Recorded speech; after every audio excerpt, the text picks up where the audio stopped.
Romanos capítulo 1, versículos 13 al 17. Si ya lo encontró, usted dice un glorioso amén. Gloria a Dios. Leamos todos juntos la palabra del Señor, en el nombre del Padre, del Hijo y de su Santo Espíritu. Pero no quiero, hermanos, que ignoréis que muchas veces me he propuesto ir a vosotros, pero hasta ahora he sido estorbado, para tener también entre vosotros algún fruto, como entre los demás gentiles, a griegos y a no griegos, a sabios y a no sabios soy deudor. Así que en cuanto a mí, pronto estoy a anunciaros el evangelio también a vosotros que estáis en Roma, porque no me avergüenzo del evangelio, porque es poder de Dios para salvación a todo aquel que cree, al judío primeramente y también al griego, porque en el evangelio la justicia de Dios se revela por fe y para fe, como está escrito, mas el justo por la fe vivirá. Oramos. Padre divino, Dios todopoderoso, gracias te damos en el nombre de Jesús por este amor, por estos cuidados, por esta fidelidad, por todas las atenciones que nos brindas, por estar siempre dispuesto como un buen padre a instruir en el conocimiento de la verdad a cada uno de tus hijos. Gracias porque en esta hora no es la excepción. Te alabamos y te bendecimos en el nombre de Jesús. Amén y amén. Puede tomar asiento. Hasta donde el Señor nos ha permitido exegetar esta carta en lo que conocemos como la introducción, hemos conocido que el propósito de esta carta no es disculparse con los romanos por no haberle visitado, porque no tenemos otra escritura que antes diga que él había prometido llegar. No, hemos aprendido, hemos conocido que esta carta, el propósito de Pablo es decirles que anhela visitarles, que como todo buen hijo de Dios, que como todo buen servidor de Dios, que como todo buen servidor de Dios consciente de que ha recibido un privilegio de parte de Dios, el cual lo ha recibido para ponerlo en acción en beneficio de las almas, él quiere visitarles para confirmarles en la fe y confirmarles de manera de darle a conocer de que Dios Todopoderoso, no Pablo, como dicen algunos teólogos, no, que Dios Todopoderoso ha capacitado a cada uno de esos miembros que conforman la iglesia con carismas, lo que acabamos de mencionar hace un momento. Mucha gente se congrega y está un tanto frío en esa relación. Necesita que alguien le diga: Dios te ha capacitado, porque de repente no está poniendo atención a la voz del Espíritu Santo. Pues el Espíritu Santo utiliza otro medio, y ese medio es un hombre, es una mujer, como lo era el apóstol Pablo, para decirle: Dios te ha capacitado con esta gracia, ponete a trabajar. Mire usted, en las relaciones de pareja, muchas veces siendo novios no conocemos a la persona, a nuestra amada o al amado. Las mujeres, ¿sí?, tienen un amor por esa persona y tienen una gracia en ellos, pero de repente no la han puesto en acción, y la otra persona, la que espera recibir esa atención, esa gracia de su amada o de su amado, solo dice: yo solo lo observo, yo solo la veo, pero es que él es así. Pero alguien, el amigo o la amiga, le dice: pero ¿qué te pasa? Yo te veo tan fría con tu novio. ¿Qué te pasa? Yo te veo tan frío con tu novia. Si vos no sos así. Si vos tenés, saca tu ángel, dicen por ahí. Hacerla sentir bien. Hacerlo sentir bien. Eso es lo que Pablo anhelaba hacer en Roma. Dice, para comunicarles algún don. Para decirles, si ustedes han nacido de nuevo, Dios se ha glorificado en ustedes. Dios les ha dado una gracia, hermano. Dese cuenta, denle libertad al Espíritu de Dios para que usted pueda sacar esa capacidad que Dios le ha dado. Y cuando eso sucede, que usted saca esa gracia que Dios le ha dado en beneficio de Él, para la gloria de Él, entonces usted está confirmado como un cristiano verdadero. Porque hoy medio mundo dice, Dios le bendiga, que le vaya bien, Dios le bendiga, bendiciones. Hoy ya no dicen ni Dios le bendiga mucho, bendiciones. ¿Y eso qué quiere decir? Las bendiciones solo Dios las da. Pero el cristiano verdadero demuestra su cristianismo con sus acciones, con sus hechos, con su testimonio. Tú eres cristiano, eres católico, o eres musulmán, o eres ¿qué? ¿Sí? No, yo soy cristiano evangélico. Ah, qué bueno.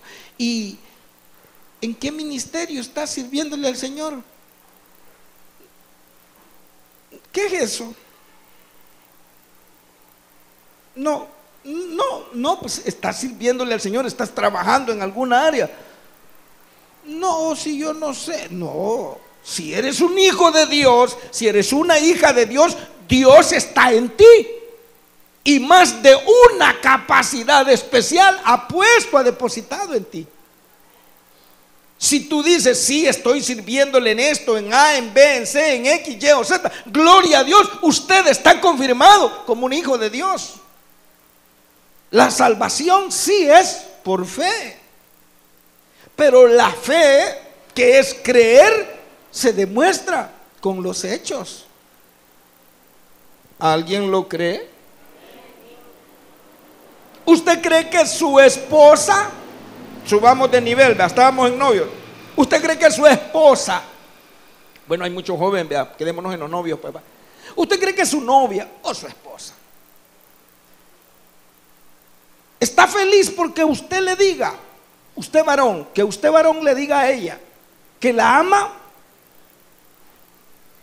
pero que usted sabe que ella tiene muchas necesidades físicas y espirituales? Espirituales, pastor, sí, ella necesita, si son cristianos, que usted interceda por ella, que ore por ella. Pero ella nunca lo ve ni lo ha escuchado que usted está orando por ella. Usted nunca se preocupa por comprarle o por llevarle o darle o proporcionarle algo de eso mucho que ella necesita. Pero le dice, mi amor, tú sabes que yo te amo. Y la cartera la anda bien llena de dinero. ¿Cree usted que es verdad que la ama? ¿Cree que ella dice, sí, mi esposo me ama? ¿Está conmigo? ¿Cree usted que su novio o su esposo va a estar feliz y contento porque usted, mujer, se llena la boca de decir, yo amo a ese viejo, yo amo a mi amor, a mi seco, a mi negro, a mi chele, a mi chaparrito, como usted quiere decirle, yo lo amo, y ya es esposa? Pero usted le dice, viejo, levantate y prepara el desayuno, yo estoy cansada de estarse enrulando y poniéndose tantas cosas en la cara y en el cuerpo. ¿Cree usted que ese hombre va a estar feliz y va a decir, sí, mi esposa me ama? Me ama porque tiene un buen cholero. ¿Sí? ¿Usted cree que un hombre va a ser feliz porque su esposa o su novia le dice, yo te amo, pero pudiéndole prestar atención, es decir, dedicarle tiempo a ella, se va con sus amigos y a saber si con alguna amiga? Pero mi amor, pero vos sabés que yo te amo, mi amor. Vos sabés que yo te amo. No se engañe. No quiere engañar a nadie va a engañar. El confirmarse, el estar confirmados en la fe es que nosotros, además que decimos que amamos a Dios, lo demostramos con los hechos. El Señor a través de Santiago dice: muéstrame tus obras y te mostraré tu fe. ¿Qué quiere decir eso? Tenemos un dicho en El Salvador y no sé si en otras partes del mundo: dime con quién andas y te diré quién eres. No, si yo soy una buena persona, pero ¿quiénes son tus amistades? ¿Cuál es el medio en que te desenvolves o te moves? El que anda entre la miel, dice, a algo se le pega. El que anda con lobos, aprende. ¿Está conmigo? A aullar aprende. Dime con quién andas y te diré quién eres. Dime qué estás haciendo por el Señor y te voy a decir si sos o no sos cristiano evangélico. ¿Alguien dice amén? No, si decir no, si yo creo en el Señor. Si los demonios, dice, también creen y tiemblan ante el nombre de Jesucristo, pero no se someten, pero no le honran, pero no le glorifican. Es necesario que el cristiano esté confirmado en la fe. Pablo sabía y se gozaba de escuchar de que había una iglesia naciente que iba en crecimiento, pero yo anhelo estar ahí. Si es verdad que estos hermanos son verdaderos hermanos, yo quiero gozarme con ellos, porque eso es lo que debemos de anhelar cada uno de nosotros. Compartir ese mismo idioma que se llama fe entre nosotros los humanos. Pero asimismo, siendo que son nuevos, quiero ir yo a confirmarlos en la fe, siendo que Dios me ha delegado para que vaya, predique y enseñe a las almas a conocerle a Él. Yo quiero confirmarles. Pablo quería ir para confirmarles, no se estaba disculpando, quería ir a confirmarles en la fe, y dice, y a participarles algún don. Pero dice en el versículo 13: pero no quiero, hermanos, que ignoren que muchas veces me he propuesto ir a ustedes, pero hasta ahora he sido estorbado. He querido ir a ustedes para tener también entre ustedes algún fruto, como entre los demás gentiles. Aquí hay un debate teológico que muchos lo rehuyen este versículo. ¿A qué fruto se refiere Pablo? Y no puede ser que él buscaba tener un gozo. Claro que sí. Si el fruto de los cristianos, el fruto del privilegio que Dios nos ha dado, es que nosotros podamos producir más almas para Cristo. ¿Está conmigo? El sabio gana almas. El fruto de los cristianos son las almas.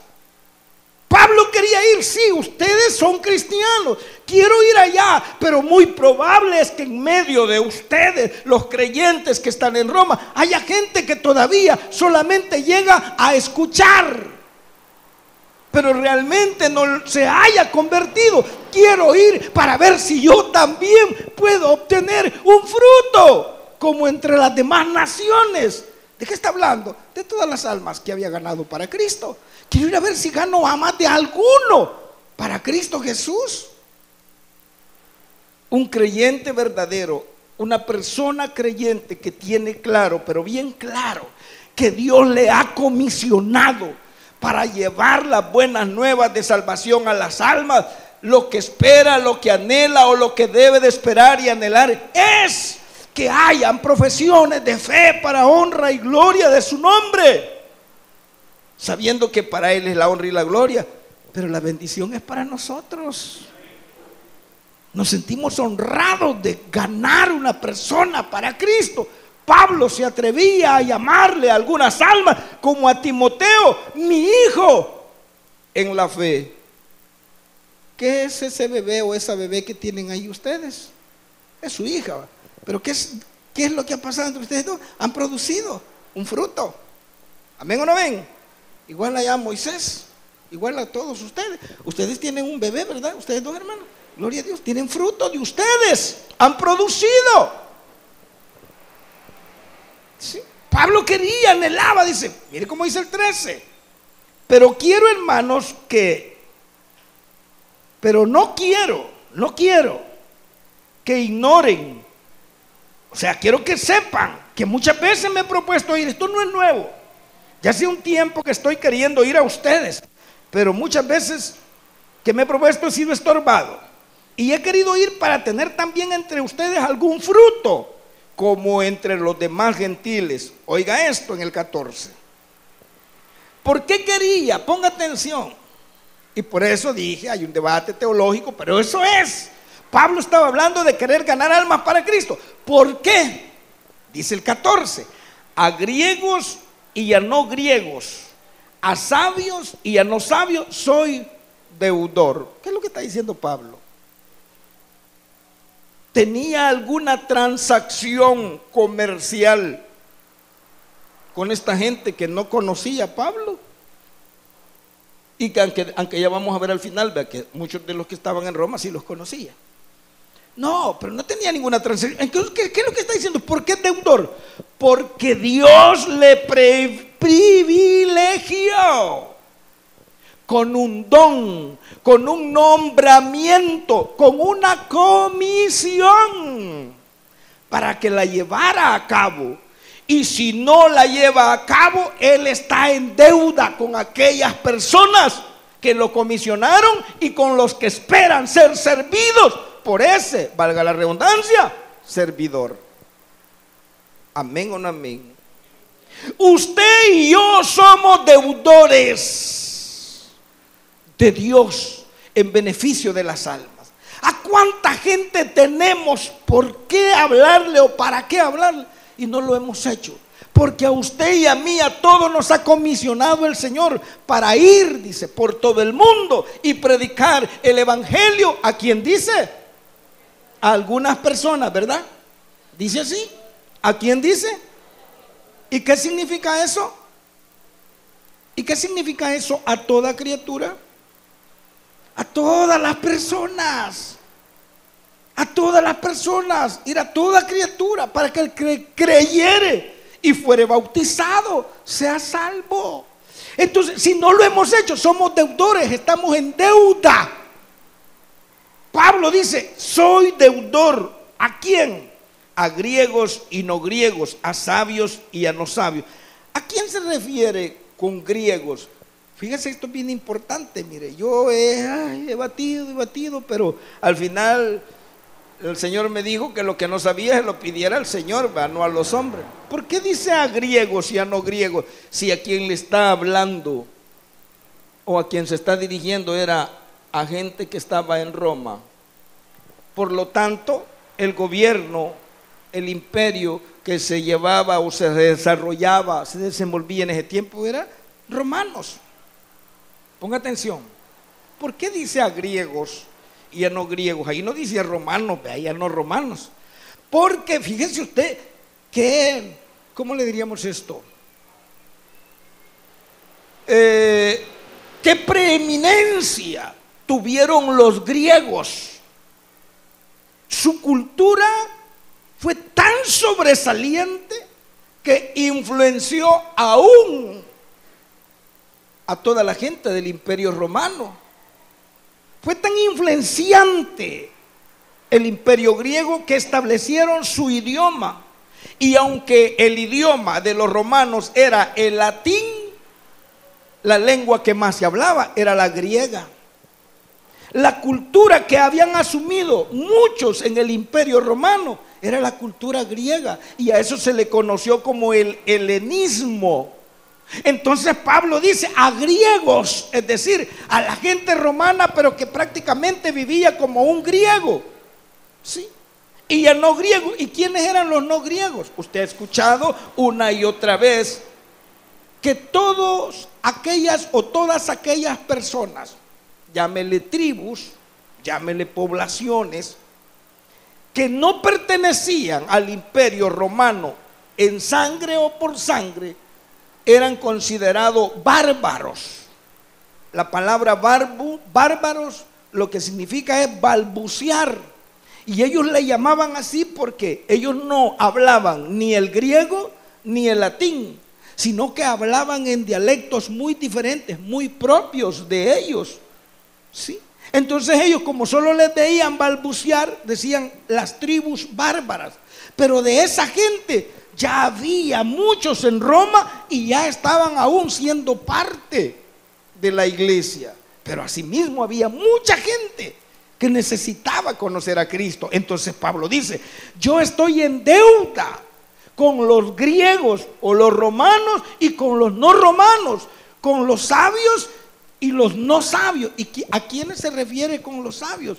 A los grandes literatos, a los grandes intelectuales del imperio romano. Y los no sabios, ¿quiénes serían? La gente del vulgo, la gente del pueblo, los menos intelectuales, los menos preparados de manera intelectual. Es decir, él estaba en deuda con todo el mundo. ¿Por qué? Porque el Dios Todopoderoso, que le había delegado a él a llevar esas buenas nuevas de salvación, no hace acepción de personas.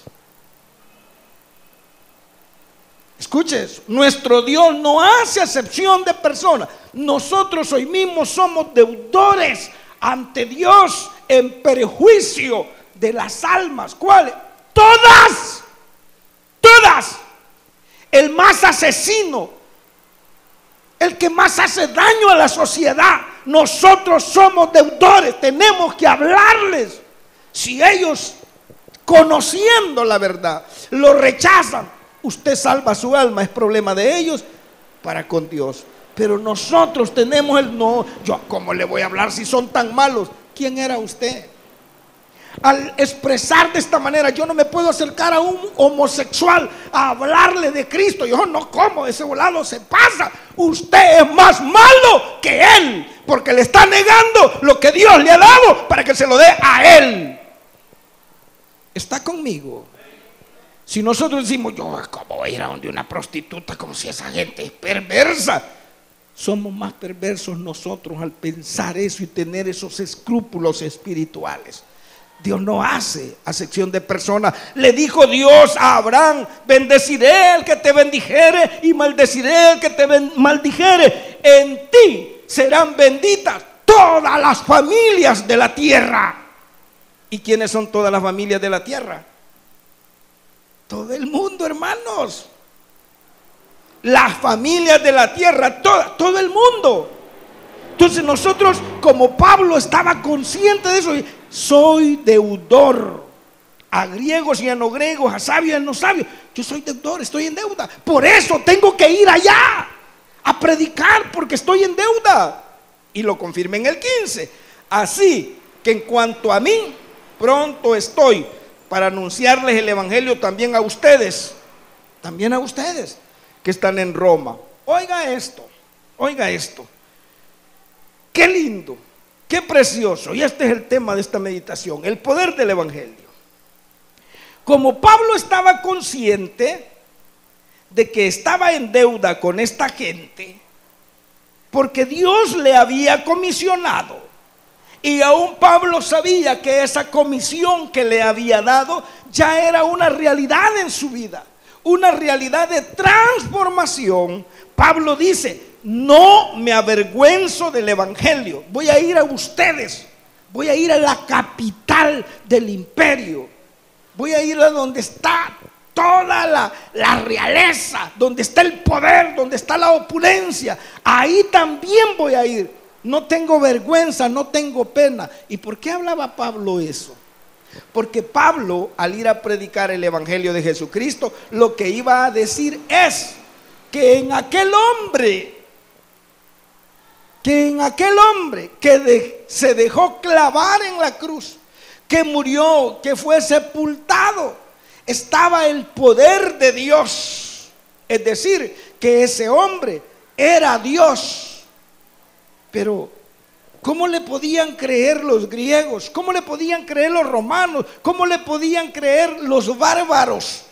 ¿Cómo le podían creer que ese hombre era Dios si se había dejado clavar en una cruz? Si ellos eran politeístas, tenían dioses para cada cosa, para la belleza, para la agricultura, para la lluvia, para los mares, para la guerra, para el amor. Tenían dioses para todo. Y sus dioses eran eternos y eran poderosos. ¿Sí? No eran seres humanos finitos que se dejaban quitar la vida. ¿Cómo es que era un Dios? Está loco este Pablo, es bayunco. Está loco, está trastornado. Dice la palabra del Señor que para los que se pierden, la palabra de la cruz es locura, pero para nosotros es salvación y vida eterna. Y dice Pablo: yo no me avergüenzo del evangelio. No me avergüenzo de ir a declarar que solo en Cristo Jesús, el que murió en la cruz del Calvario, hay salvación y hay vida eterna. Dice, y no me avergüenzo porque es poder de Dios. Es poder de Dios. ¿Para qué? ¿Para qué dice? ¿Para qué dice? Para salvación a todo aquel que cree. ¿Y de qué salvación nos habla la palabra, hermano? ¿De qué salvación? Pablo llegaba, y lo vamos a ver más adelante, hacía entender: el evangelio es integral. Y el evangelio, ponga atención, inicia dándole a conocer, dándole a saber al hombre que necesita ser restaurado, porque aunque está caminando físicamente, está muerto delante de Dios, y está muerto a causa del pecado que mora, que vive en él, en el ser humano. ¿Está conmigo? Entonces, ¿qué es ese poder? ¿Por qué Pablo no sentía esa vergüenza? Aunque muchos podrían decir: está loco. Quiere que nosotros seamos seguidores de una secta, de un perdedor. Este Pablo sí está trastornado, ¿verdad? Los judíos creían en su Dios, claro, lo concibían muy claramente, pero nunca aceptaron que el que clavaron en la cruz era Dios mismo, real y verdadero. Los griegos, teniendo esa cantidad de dioses, no podían concebir que el que clavaron en la cruz era un Dios, y que siguiéndolo y que creyendo en él iba a haber salvación. Ni siquiera entendían, estaban ciegos, no sabían que el pecado los tenía esclavizados y alejados de toda gracia del único Dios real y verdadero, todopoderoso, nuestro Padre celestial, nuestro Señor Jesucristo y su Santo Espíritu. ¿Está conmigo? Gloria a Dios. ¿Está conmigo, iglesia? Entonces, ¿qué poder ejerce? Dicen, poder para salvación. Primeramente, ¿salvación de qué? El hombre, desde que nace, es pecador. Y siendo pecador, es culpable delante de Dios. Y siendo culpable de transgredir el orden de Dios, hay una sentencia para él. Y en medio de la culpa y la sentencia hay una vida de desgracia, una vida de fracaso. Y en esas buenas noticias que Pablo declaraba, que al creer, seguir y ser enseñado por ese Cristo Jesús que clavaron en la cruz, iba a ser salvo de la culpa. Dios le iba a quitar, le iba a liberar de la culpa que tenía de ese ser humano ante Dios. Primero. Segundo, le iba a salvar, le iba a poner fuera del alcance del poder del pecado. Mire qué lindo, mire qué lindo. Yo no sé cuánto, yo el viernes dije esto. Yo tuve una lucha muy tremenda con una concupiscencia que un servidor tuvo en el mundo. ¿Cuál era, pastor? Me gustaban mucho las aguas locas. Se oye feo al decirlo así, ¿va? Mejor las bebidas embriagantes. Sí. Las bebidas embriagantes. Y estábamos conscientes que nos estaba haciendo daño y queríamos dejar eso, y ya no, y ya no, y ya no, y no podíamos. ¿Hasta cuándo sí pudimos liberarnos de eso? Hasta que Dios Todopoderoso, a través de Jesucristo, nos salvó con su poder y con su misericordia. Bendito sea el nombre de Jesús. Las noticias que Pablo llevaba no eran de vergüenza, porque ahí había poder. ¿Para qué? Para salvarle, para desarticular el poder del pecado. El poder que el pecado tiene en el ser humano ya no cobra esa fuerza. Cristo Jesús anula la fuerza del pecado. Solo Cristo Jesús puede liberar al hombre de esas concupiscencias que lo tenían destruido. Y por último, esa salvación también, hermanos, implica ser libre de la sentencia, de la culpa, del pecado. ¿Y cuál es la sentencia? Que la paga del pecado es muerte. ¿Y qué significa? ¿Qué muerte se refiere? A la muerte espiritual. Sí, la muerte física, sí también, pero es la muerte espiritual. ¿Y qué significa eso, pastor? Una separación total y absoluta de Dios. Y esa separación total y absoluta la va a experimentar el creado a imagen y semejanza de Dios en las llamas del infierno por toda la eternidad. A eso está condenado todo ser humano desde que nace, porque desde que nace es pecador. Y esa es la primera noticia del Evangelio. Siendo un pecador necesitas un redentor. Si tú crees en Jesucristo, Dios te salva. Dios cambia tu mente, Dios cambia tu corazón, Dios cambia tu proyección de vida.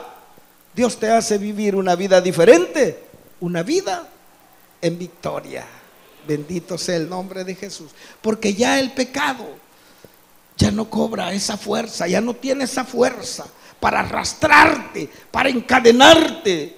Un verdadero cristiano evangélico, un hombre, una mujer que es templo y morada del Espíritu Santo, puede decirle no al pecado.